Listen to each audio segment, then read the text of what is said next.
I'm your host, Carolyn Solo, LCSW, EMDR therapist, and mom of 3 daughters. Thank you for joining me. Hey, everybody, and welcome to episode 117 of the Future Template Parent Podcast. I am your host, Dr. Carolyn Solo, PhD, LCSW, EMDR therapist and consultant, and coach for EMDR Intensive therapists. How are you today? Thanks as always for listening. So, first of all, I'm a little under the weather. Yay, kids in school. I feel like I'm under the weather half the time. But hopefully my energy levels are not too low, and the video is kind of all over the place, but so it goes, right? So today I want to talk AI again, part 2. I talked in episode, probably part 2 of, who knows how many times we're going to be talking about this going forward forever. Today, in episode 108, I talked about AI in terms of like how intensives can help you withstand sort of this onslaught of the AI so-called therapist, whether it's like, a BetterHelp type thing, venture capital sponsored kind of chat bot therapy or whatever you want to say. And obviously there are people on the other end of that too, but I think chat bots are a thing there, and and competing with how AI can work with some of that. Sorry, I'm like kind of all over the place with my fatigue right now, so sorry about if you're watching this video, sorry the screen got a little shaky as I moved it around. But anyway, so I also talked about how intensives can help you stand out in that kind of market, and also how an AI therapist cannot replace the relationship and the container and the ethics and the training. Really, I don't believe that, of the kind of work we as EMDR therapists do, and even more so as EMDR intensive therapists. But today, I want to talk a little bit more about AI and how it's showing up in marketing, in content creation, the ethics of AI as I see it, and leveraging AI some in the marketing of your intensives, and how I'm seeing this as something that's going to be more and more of a consideration and not something we can just kind of ignore. So let me start by saying I am not an expert in this area at all. I'm sharing my thoughts and experiences as I wade through the mire of this, just like all of you are doing. First, I want to address the issue that I know a lot of us think of when it comes to AI. Like, is it ethical, right? Certainly, I don't know much about the environmental part. Like, I don't know, every time you have AI write you something, you waste a bottle of water. I don't know. And of course, I feel concerned about that. Um, I think that responsibility matters, and I think being a global citizen matters. And I also think that, there are massive conglomerates who are much more responsible for this stuff than we as individuals are. It's a balance. Everyone has to decide where they come down on it. I hear that. It's hard, right? I don't know what the answer is there. I do know AI is not going away. And then the ethics piece, right? I think we get into the territory of things being unethical when we pass off something as our own when it's not, right? Certainly, ideas are out there that can influence us. Like, what do they say? Nothing's original anymore, right? We're all influenced by so many things. It's not like if I talk about IFS that I invented IFS, right? But no one thinks that. I provide my spin on it, and I give credit where credit is due, right? But I think that, a lot of us in this sort of creator space, one thing that's cool is that we're like, this is something I've read. These are some ideas that I've taken and integrated. Here's my spin on them. And that's information that we can, say is a contribution that we're making. But when we pass things off as our own, when they are not, like if we ask a question of ChatGPT, we get back information that somebody else came up with, and we're like, this is mine. Well, then no, that is not ethical, right? I find AI for writing papers, for example, for students to be frighteningly unethical, because students' papers are what educators are using to evaluate student writing and comprehension and their ability to synthesize and discuss ideas. putting the question into AI and getting back a response is not their own material, and passing it off as their own. It's going to sound slick. It's going to sound good. It's probably even going to have citations and all that stuff. But that is not what the teacher is asking for, and that is not testing the skills the teacher is trying to test. I know what these skills we're trying to impart to students are at many years of teaching that I did pre-ChatGPT. It's frustrating and it's scary to think that student work is being created and turned in that gives the impression, and students are making this and not even questioning it because everyone's doing it, giving the impression that the student is skilled and knowledgeable and has worked hard at this, and when this is not accurate, when they just know how to use a prompt in ChatGPT, which is a skill that they need in the world now. I also find it frightening in a business context. Like, theft of intellectual property is really easy. It's almost unavoidable at this point, frighteningly so. And it's become so commonplace. Like, think when we used to, remember there used to be all those FBI warnings on TV shows and whatnot. And you're like, oh my gosh, I can't reproduce this. Stuff gets reproduced and passed around all the time, whether it's legal or not. It's happening. And, the ability for any kind of enforcement to happen is pretty limited resource-wise. So the stuff is going to continue to happen. Passing off little bits of people's songs and using them in our videos, like that used to be something that was like unfathomable, right? Because obviously there's no copyright involved, but like, how many of us go into Instagram Reels and are like, oh, trending audio, I'll take this. It's just normalized now. People doing, I've been deeply in the world of K-pop demon hunters with my children, and I love it. I'm not going to pretend that I don't. I absolutely do. But like, how many Instagram Reels have I watched of people taking the songs and putting them to music, right? Is that intellectual property theft? Well, certainly back in the day, you wouldn't have been able to publish something with someone else's music, but it happens all the time now. And of course, it's good publicity for the movie. So who knows? It's just a different world of how we share information, right?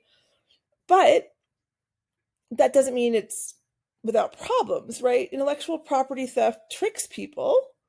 If someone is selling themselves as an expert in some area because they've pulled all this info from ChatGPT, they're just taking other ideas that are out there without having a full, deep understanding of them, right? You as the consumer, if you're buying a whatever, are not, of course, getting what you purchase because you're not getting that deep understanding and knowledge. You're getting someone just passing something off as their own.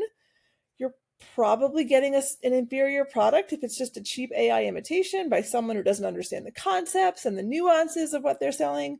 Not to mention, we know that ChatGPT can have tons of errors. And right now, I'm not even talking about the ethics of like therapists trying, ChatGPT acting as a therapist and like, the concerns about safety and stuff like that. But I just mean like selling in a business context, like that is not, someone who doesn't have the deep knowledge of the topic that they're presenting, you're getting an inferior product, or maybe even getting a stolen product, right? And it's very hard for us as the consumer to know that, right? And of course, I think that ethical issues are far more nuanced, and complex than, is this ethical or is this not ethical, right? The proverbial cat is out of the bag with AI now. And until we develop more ways to harness its power without compromising its beneficial aspects, to like have some control, to have some boundaries around it, it's very tough to restrict, right?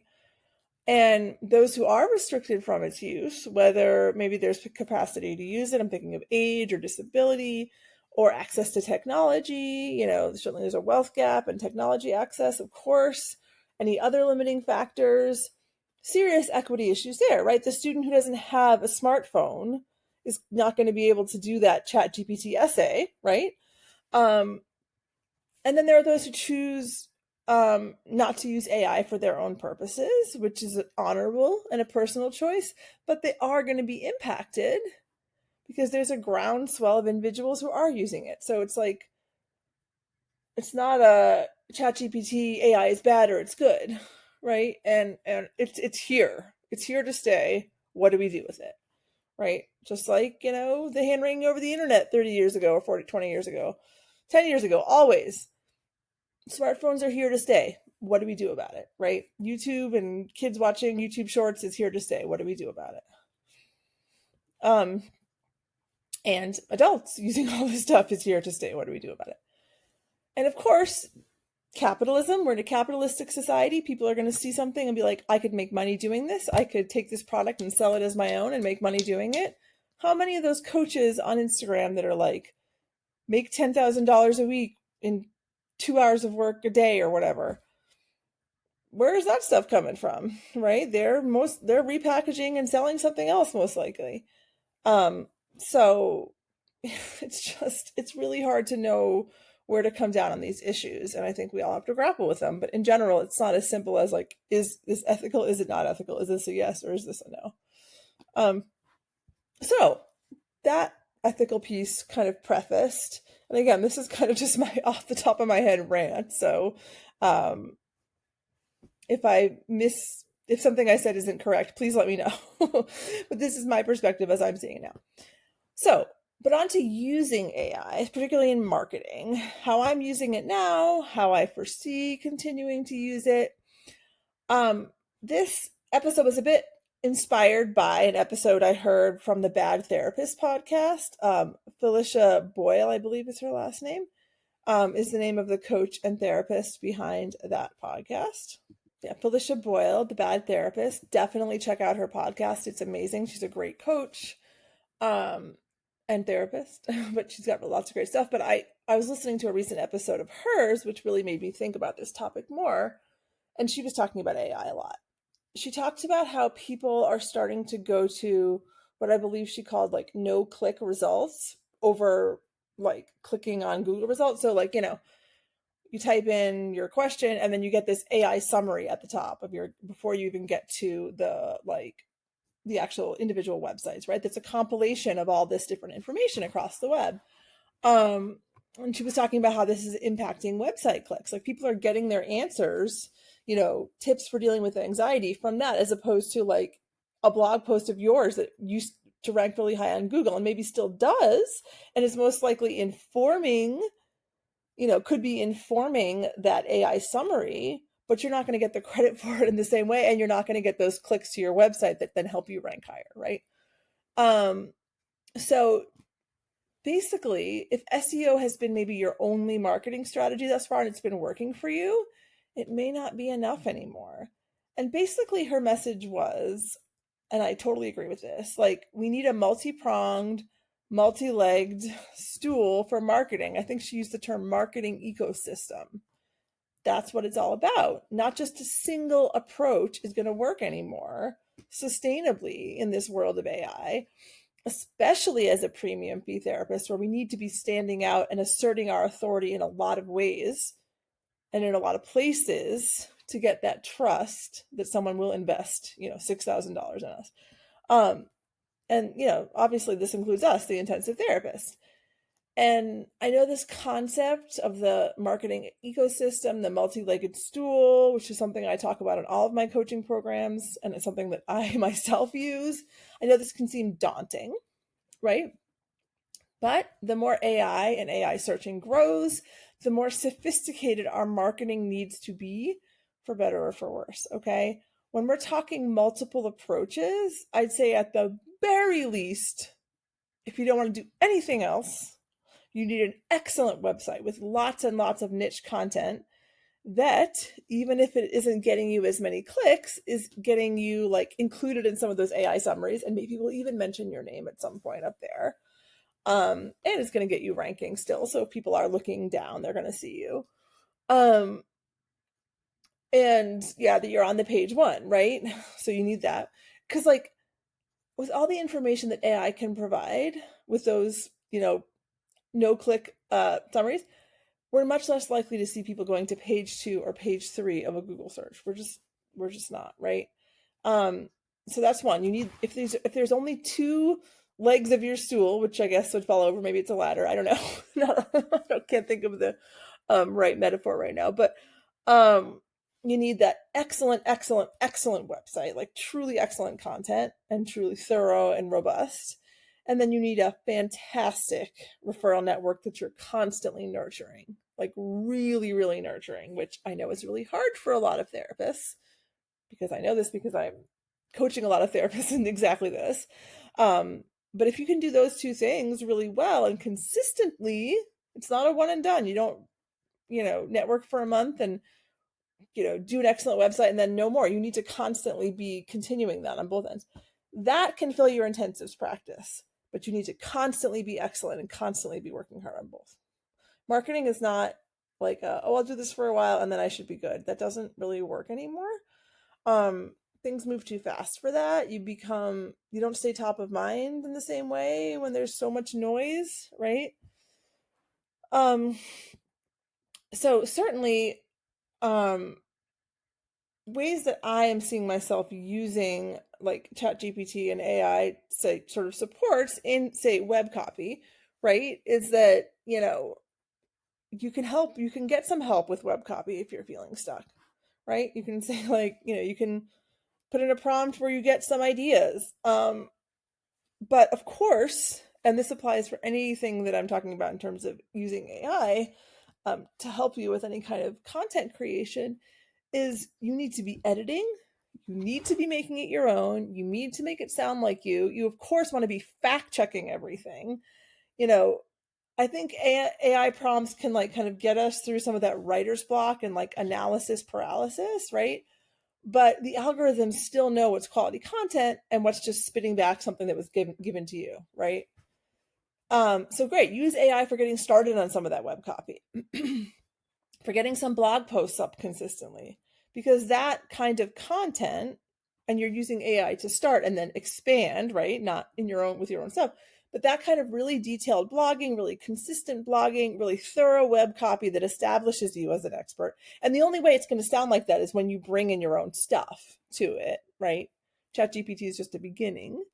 That stuff is still going to put you up there in Google the more you have of that, right? And that's going to make it clear to Google, which is still the reigning power of deciding what's worthwhile internet content, that you're a voice to listen to and to be pushed in all the ways, whether it's like through their own, Gemini, their chat GPT thingy or whatever, that you're a voice to listen to, and that still matters. It's just, you can use AI to facilitate that process, to make it easier to get more of that quality content out there in a like regular way, but it cannot just be spitting back out stuff, because that will not do it. And I'm sure you've all read a blog post where you're like, yeah, no, this is not anything original. This is ChatGPT lovely. We all know that, right? Uh, Something I found really interesting on Felicia's podcast that I was just talking about was that she started talking about how we can start rethinking SEO as like, it's not search engine optimization anymore, it's search everything optimization, right? I think that's what she said. The point being that like ChatGPT, Gemini, whatever is scanning all of cyberspace. Is that still a word that we use? I don't know. Am I showing my for content, right? Everything that's out there. Okay. Like that's Instagram, that's Facebook, that's Google Business, that's YouTube, that's blogs, that's places you're quoted in articles, that's podcasts, that's advertising, that's having your own podcast and being on podcasts, right? And wow, that's a lot, right? It feels like a lot. It is a lot. It's a heck of a lot. And these are some great places where AI can be tremendously useful and help you overcome the barriers to accessing some of these legs of the stool. These legs of the stool that we need to kind of elevate us from just like the sea of kind of therapists just doing psychology today, right? Yeah. Other thing, for writing your profiles on directories, you could use ChatGPT to kind of get some ideas flowing. For example, I use Gemini, excuse me, the Google thing, now to write the Google, ChatGPT to write all of my Instagram captions for my reels. I know my VA is using ChatGPT with my blessing to help with turning podcast episodes into blog posts for my website, right? So I'm getting that quality recurring content, original content. cross-posting stuff on YouTube. I'm automating that. I'm using ChatGPT for those captions. I use ChatGPT, Gemini, whatever, using them interchangeably to come up with podcast episode ideas, to help me write show notes. When I'm crafting email pitches for podcasts or to be featured in various articles or for sponsorships, I'm using Gemini to help me get started, right? So I'm not just staring at a blank screen and letting that get in the way. And I am still the expert on intensives, right? So I get started and then I bring all that in and I'm like, oh yes, I fill this out so it's really robust, so it makes clear my expertise, differentiates me, makes me stand out, and it sounds like my voice, right? But it does save time, but I'm personalizing the hell out of everything, every single thing. Nothing just goes up without my eyes on it and my changing things.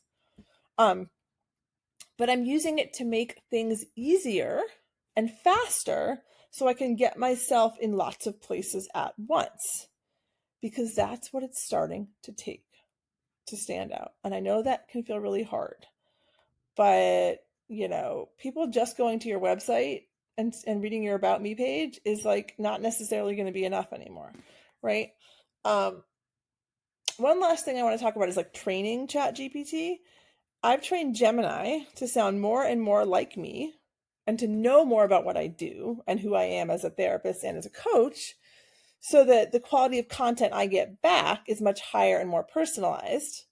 The quality is higher and it's much more personalized, so it's not like I have to reinvent the wheel, and it's getting at my voice. So there's originality in that, right? One way to do that: dump all the website content from your pages into there, and ask it a couple of questions to help it get to know you and to keep pulling on that information, right? So it's not starting from scratch when you ask it something. And I just want to say that in ChatGPT, excuse me, in my coaching, I share all of the prompts and tips that I use for AI to help with my marketing. So you're not starting from scratch. But yeah, I just want to just share a few of my thoughts in this brave new world of AI that will continue to evolve all the time. It's not something we can ignore. We do have to keep up, unfortunately. Like, I know a lot of therapists are vehemently anti-tech in a lot of ways. And if you are able to maintain your practice in a way that feels good for you without this, that's fine. But I still think it's important to be informed. Oh, email newsletters, email lists. Oh my God, I didn't even think about that. You can, for writing emails for your lists, to have like regular email list content coming out. Obviously, that's helpful.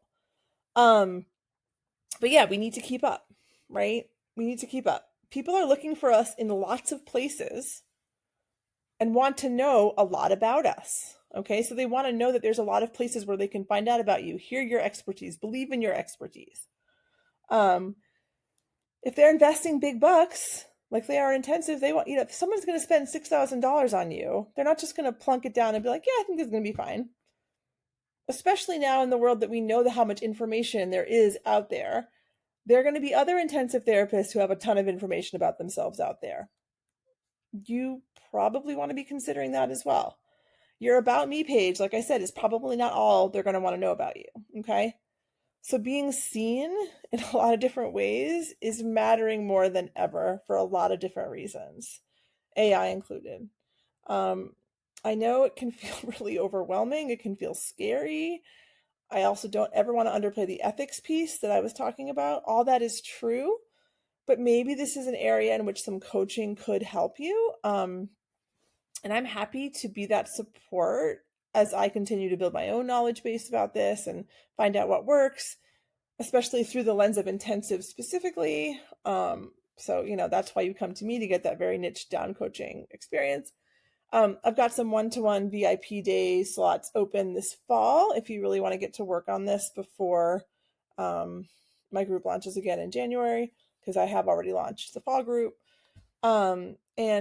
And my one-to-one days are also going to go up in price as of January 1st, just like my group coaching is. So if you'd like to do the one-to-one format and get all the intensives info directed just towards you in a couple of days, the VIP day is perfect for you. You still get all the same course content that you get in the group, just in a one-to-one format. but that pricing is also going to go up in January. So this might be the time for you. So I hope that didn't overwhelm you too much and didn't feel like, oh my gosh, the world is shifting. Well, it is, right? But I don't think that's unequivocally a bad thing. And I don't think it's something we can't make work for us. So yeah, I am always so grateful that all of you are listening. It's been awesome since I was on Danielle Swim's podcast, The Entrepreneurial Therapist, a few weeks ago, which if you haven't listened to that episode, go listen to her podcast and find my episode from the beginning of first week of September, I think. So a lot of you have found the podcast because of that, and I'm so grateful. So welcome. I hope you're finding it to be of value and useful for you. But yeah, thank you for listening to episode 117. I'll be back next week with more, and take good care, all of you. Bye.